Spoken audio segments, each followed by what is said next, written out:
बात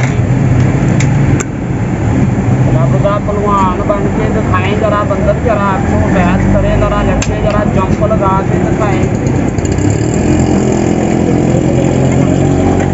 इधर आके गिरा और आके बेटा बैठ जाओ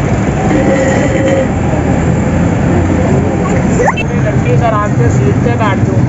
बच्चियां दी कसम भैना भाइयों की कसम मापिया की कसम रमजान की कसम मान लो इधर आके सीट पे बैठ जाओ शादी करा के थोड़ा सा जरा लड़की जरा सुराग के जाना बड़े रूप के साथ जाना बड़े रूप के साथ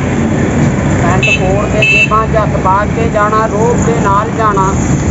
ब्रेक डांस करके दिखाओ बंदर जरा काजल वाला डांस करके दिखाएं अपने घर के आ कोई इज्जत हुई बिल्कुल नहीं खाना तैयार करके बच्चे वास्ते बहुत खाना बनाती कन्ना के झुमके पिछे रख लेंदी बहुत खाना बनाती लड़की नूं करके सियापे पै गए लड़का पिटदा मर गया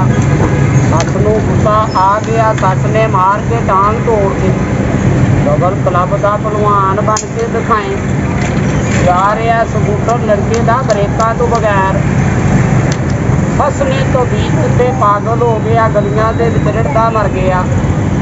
बार्डर से गोली चल गई सब लोग नस गए चुप गए तू कितना मोर्चे के विच लुक गया आमतर